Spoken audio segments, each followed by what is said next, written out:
Assalamualaikum warahmatullahi wabarakatuh. Waalaikumsalam warahmatullahi wabarakatuh. Izin bertanya, Habib. Ini mengenai zikir ya. Ketika zikir itu kadang-kala suka diserang seperti ngantuk atau apa ya, nggak sadar gitu ya.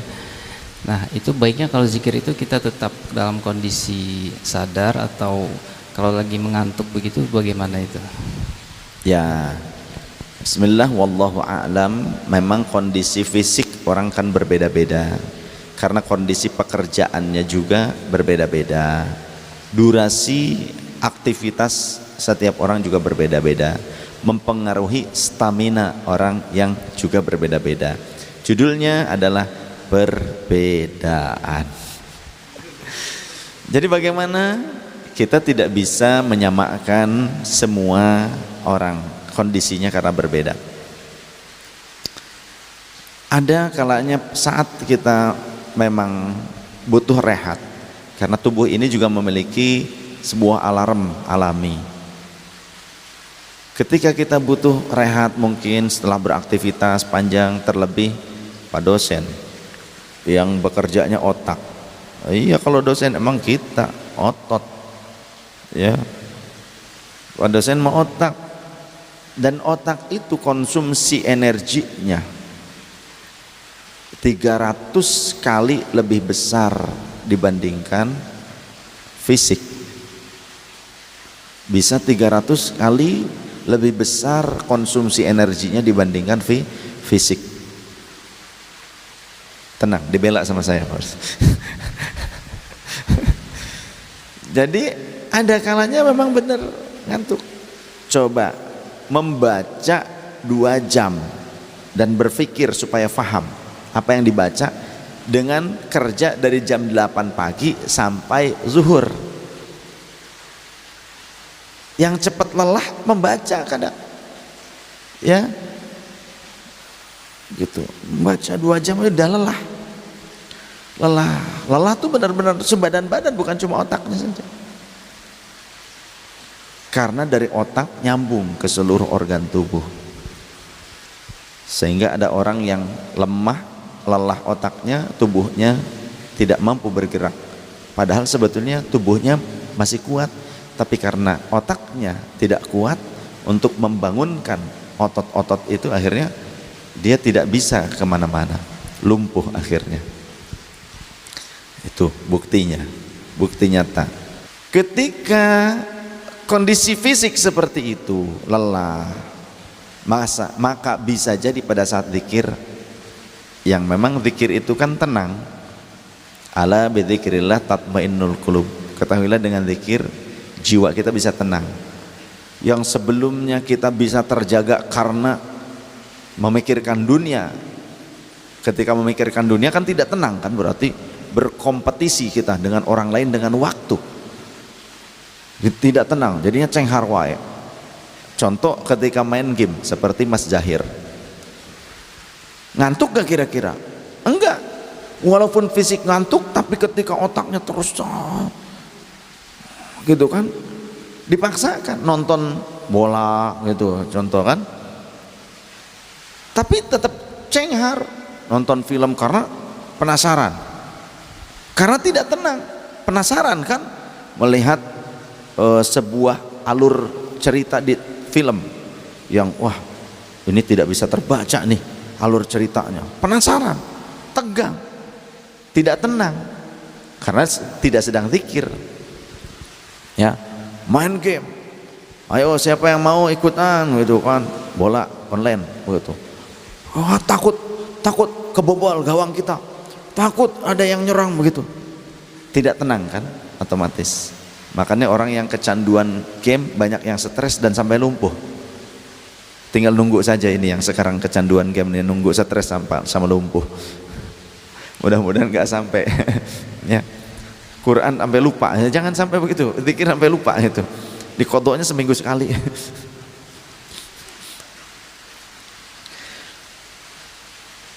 Tapi ketika zikir tenang, di pengajian zikir tenang, makanya ketika khutbah Jumat tenang, ya kan? Maka kita saksikan pada momen mendengarkan khutbah Jumat yang begitu menenangkan jiwa, di pengajian yang begitu menenangkan jiwa, banyak orang yang terkantuk-kantuk saking tenang. Jadi obat tidur yang terbaik hadir di sholat Jumat dan di pengajian. Bagi yang resah hatinya ke pengajian, tenang. Tenang banget. Efek ketentraman jiwa bisa mengakibatkan rehat, rohatul abdan. Badan itu rohah, rehat, tenang. Jadinya adanya ketenangan pada setiap otot-otot. Jadi mungkin, oh berarti kalau yang tidak ngantuk berarti tidak tenang, tidak khusyuk, resah. Enggak juga. Artinya fisik orang berbeda-beda. Cuma kondisi begitu bagi orang yang dalam kondisi zikir tetap dinilai baik daripada orang yang cangker, cenghar tapi dalam kondisi ghaflah. Lebih baik orang yang ngaji, zikir walaupun terkantuk-kantuk lebih dianggap mulia oleh Allah, oleh agama, dibandingkan orang yang dalam keadaan tegar, cenghar, seger tapi maksiat. Coba orang yang sedang zina, cangker kan, kenceng kan, seger, keras ototnya. Ya kan otot itu sebetulnya. Itu pikirannya sedang menggerak, tapi tidak lebih baik dibandingkan orang yang terkantuk-kantuk di majelis ilmu, di majelis zikir, atau sedang zikir sendiri atau sedang mutolaah. Lebih mulia orang ini. Nah, kemudian selain dari itu, faktor apa lagi? Mungkin faktor terlalu penuhnya perut dengan makanan.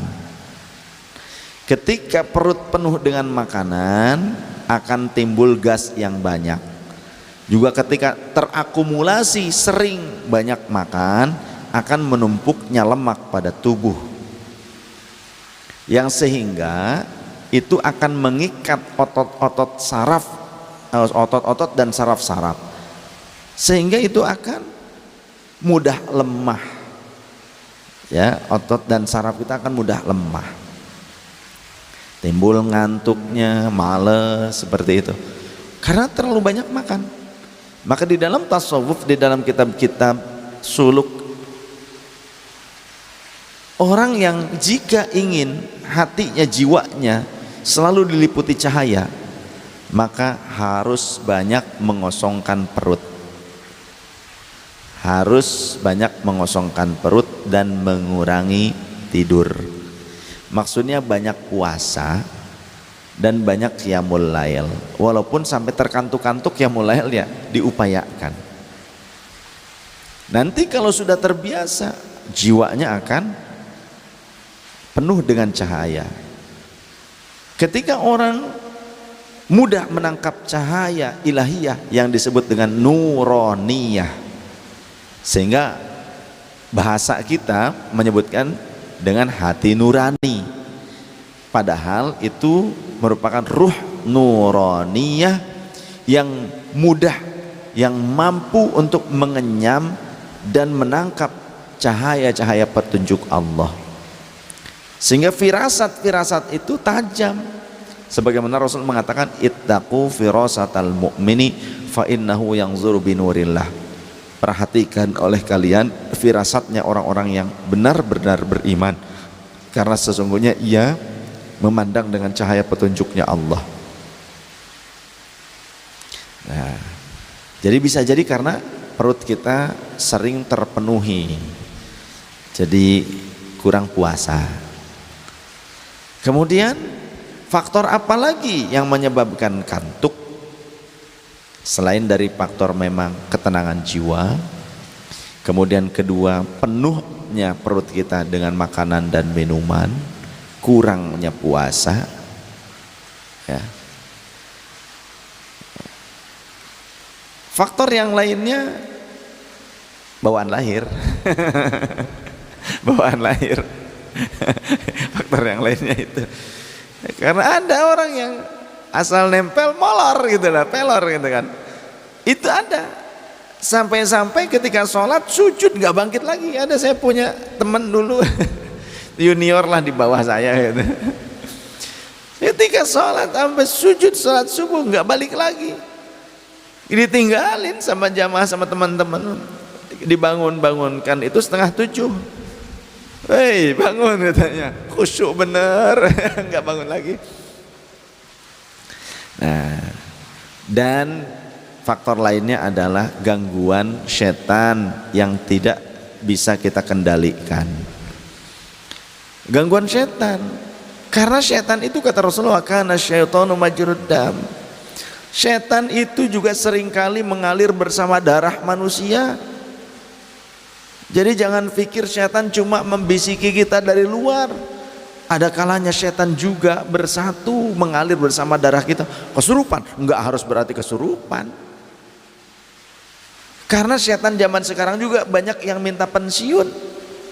Karena manusia lebih jahat dibandingkan setan. Segala tugas setan diambil alih oleh manusia, dan bahkan makanan setan pun diambil oleh manusia. Comset, comros setan gitu kan, es kuntilanak, udah mereka tuh kurus akhirnya nggak kebagian.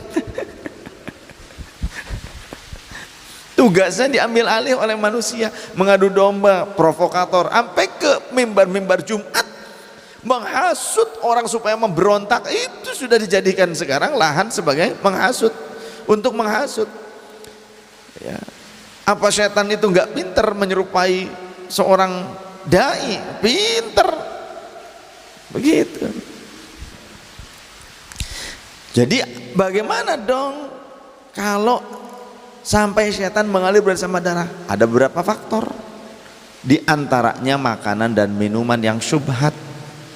Mungkin banyak kita mengkonsumsi itu ya. Atau halal tapi tidak toyib. Kan kita minta tuh yang halalan toyiban. Ada halal tapi tidak toyib, hasil dari kerja halal, beli makanan halal, tapi mak cek Sunda mah segalanya digaras terus ya, sampai kemerkaan, terus terlalu banyak makan yang pedas seblak level 56 didahar, sambal mercon benar-benar juga mercon, waduh, udah tekagok-kagok kata usus nepika usus buntu. Nah ini kan tidak toyiban, halal tapi tidak toyiban. Ini juga bisa mengakibatkan adanya hal-hal buruk pada diri kita yang mudah untuk dihinggapi oleh setan. Atau sebelum wiridan kita tidak isti'adzah, tidak minta perlindungan kepada Allah, lupa ta'awud. Sedangkan membaca Quran, dan Quran itu az-zikr, kata Allah, inna nahnu nazzalna dzikra wa inna lahu lahafizin. Al-Quran itu zikir. Sedangkan kata Allah, jika kalian hendak membaca Al-Quran, fasta'idz billah minasyaitonir rajim, mintalah perlindungan dari setan. Artinya selain bacaan Al-Quran, produk zikir pendekatan diri kepada Allah yang lainnya selayaknya sebelumnya meminta perlindungan Allah. Begitu. Faktor lainnya bisa jadi kurang olahraga. Kurang olahraga mengakibatkan adanya penumpukan lemak pada saluran-saluran darah, pada aliran-aliran darah. Itu bisa berpengaruh. Tapi kalau rutin olahraga, seger, darah lancar. Maka bagaimana? Selain itu, selain olahraga, dibekam. Dibekam itu juga bisa membantu melancarkan aliran darah. Tenang, tim bekam saya promosikan. Di AR ada tim bekam. Hari Ahad silahkan ya. Untuk ikhwan akhwat masing-masing dipegang oleh jenisnya masing-masing. Konsumsilah makanan-makanan yang bisa memperlancar aliran darah tersebut.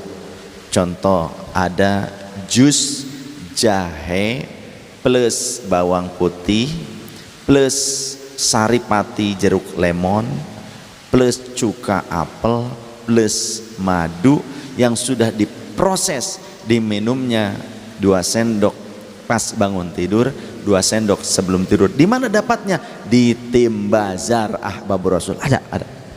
Air ini lengkap. Ya. Sampai tim Ghostbusternya pun ada di air nih. Ya, Ghostbuster. Ada. Coba mengkonsumsi makanan-makanan yang bisa menyehatkan. Saya belajar hal ini dulu di Singapura, dan orang yang sudah diring jantungnya sampai bisa main tenis lapangan lagi. Saya bawa ke Indonesia, ramuannya saya ajarkan ke Mbak Reni Purnama, istrinya Mas Jarwo. Coba Mbak produksi, kata saya, silahkan diproduksilah rumahan, kemudian dikonsumsi. Saya juga sering dikasih, ternyata manfaatnya sangat besar sekali. Itu bagus ya, bagus untuk menghilangkan kerak-kerak sedimen-sedimen yang mengerak di bagian arteri pembuluh darah. Monggo silahkan dicoba ya, olahraganya juga begitu ya, ngangkat dump truck gitu. Jadi kasih doanya nanti, wa idza batastum jabbarin, wa idza batastum jabbarin, kan ayat Qur'annya begitu itu. Pas dicoba malah kegencet dump truck. Kenapa? Nggak yakin. Ayatnya apal, doanya dikasih iya gitu, tapi nggak yakin. Masa iya sih gitu, masa iya sih, mau coba-coba ya, coba-coba nggak yakin dengan ayat Gusti Allah dalam Al-Quran gitu. Kurang lebih seperti itu. Dan yang terpenting doa, minta kepada Allah supaya diberikan kekuatan. Jadi pada saat zikir, kalbu kita juga minta kepada Allah. Ini yang diajarkan oleh guru saya, ya, oleh Amma Badri di Bakan Pojok. Ketika zikir, contoh zikir Allah, Allah, Allah, Allah. Jadi kalbu ini terbagi menjadi 3 lapisan, seperti telur. Ada kulitnya, ada putih telurnya, ada kuning telurnya. Kalbu itu terbagi menjadi 3 lapisan. Jadi ketika kita zikir sirri, lafaz Allah, Allah tidak diucapkan, tek tek tek tek. Di bagian terdalam ada yang berdoa. Atau di bagian lapisan tersebut, bagian manapun, ada yang meminta kepada Allah, ya Allah, berikanlah aku nikmat dan lezatnya khusyuk kepadamu. Berikan, kalau nuhun cek Sunda ya, abdi nyuhunkeun nikmat jeung lezatnya anteng ka Gusti. Yang diajarin oleh guru saya begitu. Jadi zikir tetap zikir Allah, Allah, Allah, Allah, Allah, tek tek tek tek tek tek tek tek tek tek tek tek tek.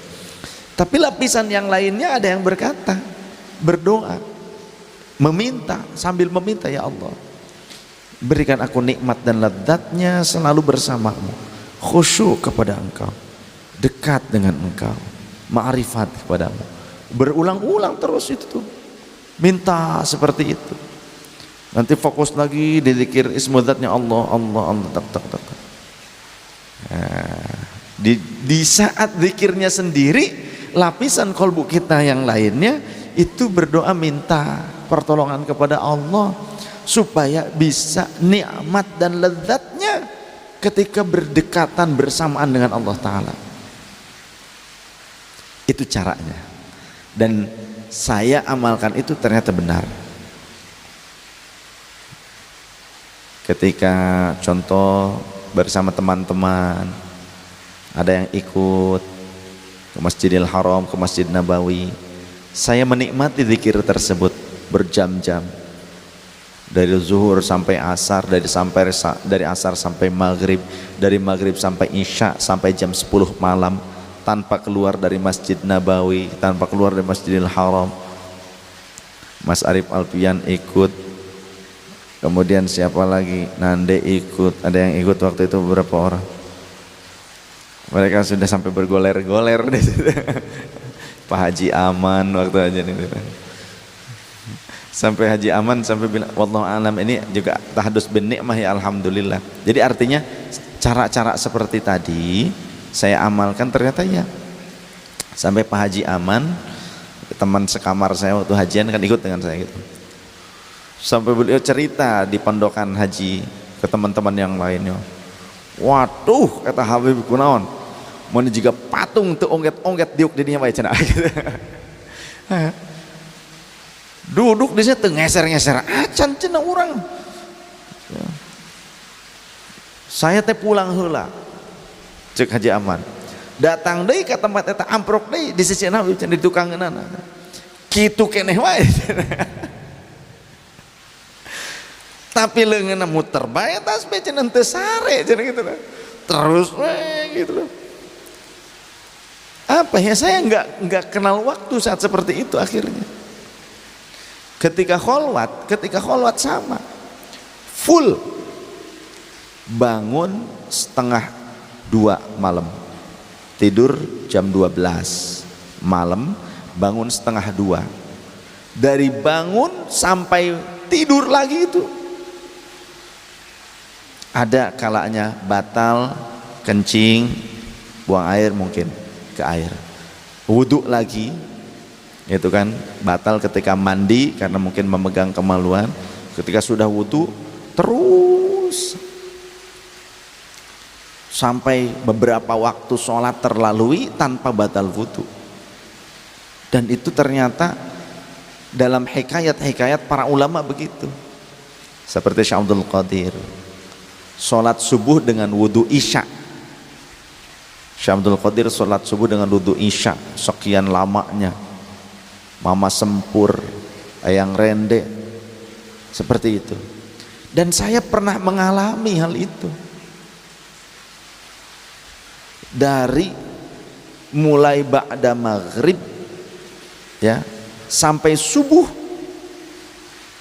artinya sholat tetap isya, sholat beres sholat isya terus manteng dan tidak batal, tidak tidur sampai sholat subuh, bahkan sampai terbit matahari masih wiridan lagi, setelah subuhnya dilanjut lagi. Itu pernah begitu ya, sering.